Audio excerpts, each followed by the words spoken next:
হে everyone, কেমন আছো সবাই? আশা করি ভালো আছো, আমিও ভালো আছি। আর আজকে জন্মাষ্টমী, সবাইকে শুভ জন্মাষ্টমী। আজকের আমাদের শ্রীকৃষ্ণের জন্মদিন, তো তার জন্য করে আজকের সকাল থেকে ভাবলাম ব্লগটা স্টার্ট করি। তো এখানে দেখুন, এখন 8টা বাজে, আমি রুটি করতে চলে এসেছি আর রুটিগুলো সেঁকে নিচ্ছি। আর যেহেতু আমার তো গোপাল নেই, যদিও আমি গোপাল পুজো করি না, কারণ আমার ছেলে সোনাইয়ের মানসিক আছে যে কেউ যদি আমাকে গোপাল দান করে তবে আমি গোপাল পুজো করতে পারবো, নয়তোবা আমি করতে পারবো না। এটা সোনাইয়ের দিয়ে মানসিক করা আছে আমার। তো তার জন্য করে আমি গোপাল পুজো করি না। আমি সব ঠাকুর কেনা আছে, কিন্তু আমার গোপাল ঠাকুর কেনা নেই। তো রুটিটা করে নিয়ে আর রান্না বসাবো আবার তাড়াতাড়ি। তো রুটি করে নিয়েছি, নিয়ে খাওয়াও হয়ে গেছে। তোমাদের সাথে শেয়ার করার টাইম পাইনি, দুপুর হয়ে গেছে, ভাবলাম রান্না করে নিই। আর অনেকটা রুটি করেছি, তো টাইমটা অনেকটা লেগে গেছে। তো এখানে মাছ ভাজা বসিয়ে দিয়েছি, পাঙস ট্যাংরা। আর যেহেতু আজকে নিরামিষ খাবো না, শুধু মানে মানে মাছ খাবো আজকের আর কি, যেহেতু আমার বাড়িতে পুজো নেই। আর এখানটাতে দেখো, তোমাদের দাদাভাই দাঁড়িয়ে দাঁড়িয়ে লেবু খাচ্ছে, আর সোনাই দাঁড়িয়ে দাঁড়িয়ে ক্যামেরার সামনে নাচানাচি করছে। আর আমি এখানটা আলু দিয়ে পুঁইশাক ডাঁটা দিয়ে আর পাঙস ট্যাংরা রান্না করব। জানি না, পুঁইশাক ডাঁটা আলু দিয়ে মাছ ঝোল খেতে আমার ভীষণ ভালো লাগে। তো যাই হোক, আমি আবার একটু আনকমন খাবার বেশি খাই, তো এটাকে একটু ইগনোর করো।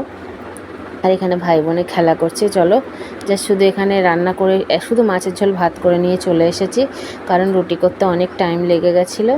আর এখানে দেখো, বিছানার মধ্যে যত বই খাতা সব কিছু। আর আমাদের ঘরে যেহেতু আমরা খাটে খাই, কারণ পিকু থাকে, তো পিকুর লোম নিচে থাকে, তার জন্য করে আমরা খাটেই খাই।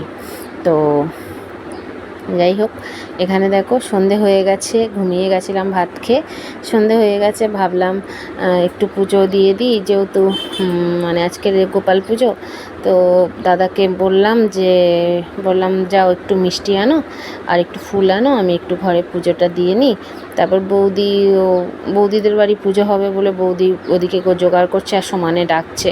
আমি বৌদিকে বললাম, বৌদি আমি একটু পরে যাচ্ছি, তুমি পুজোটা করো। আর তারাও আমার জন্য বসে আছে, পুজো করতে পারছে না।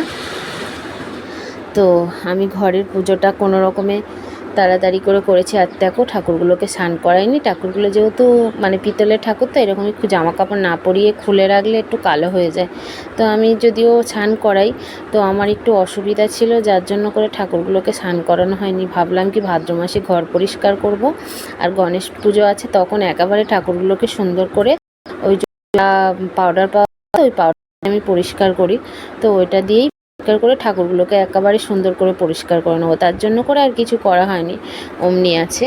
তো যখন ভাদ্র মাসে ঘর পরিষ্কার করবো, আর বেশি দেরিও নেই, সেই সময় আমি পরিষ্কার করে দেবো।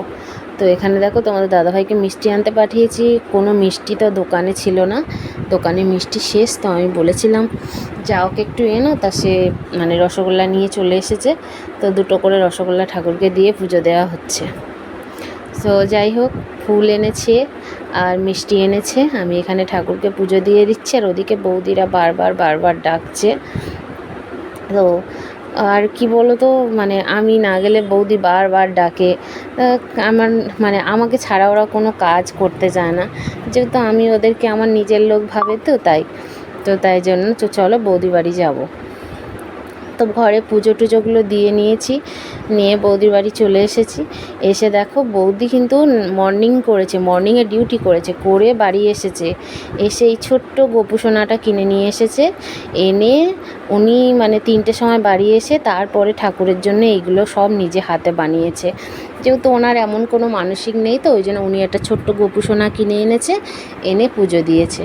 তো যাই হোক, যার মনে যেটা আছে সে ভগবান সবাইয়ের ভালো করুক।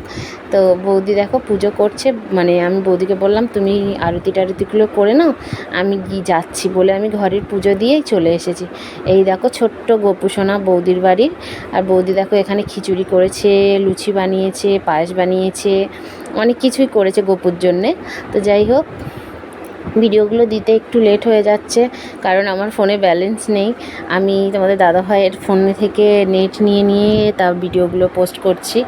আর সত্যি কথা বলতে হয় না, ছেলের পরীক্ষা তো, আর যার জন্য করে আমি ওকে নিয়ে একটু ব্যস্ত থাকতে গেলে কোনো ভিডিও আমি টাইম টু টাইম পোস্ট করতে পারি না। তো তার জন্য সবাইয়ের কাছে সরি। তো দেখো বৌদির বাড়ির পুজো এটা, আর এখানে দেখো আমরা সবাই বসে আছি।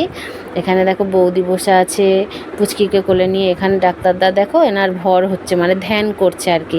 যাই হোক, আমি ওনার পিছনে একটু লাগি। আর দেখো ঠাকুরঘর বৌদির এটা। আমার ঠাকুরঘরে যেহেতু লাইট লাগানো নেই, বৌদির ঠাকুরঘরে আবার লাইট লাগানো আছে। তো তো চলো ভিডিওটা এখানেই শেষ করি। টাটা, বাই বাই, সবাই ভালো থেকো।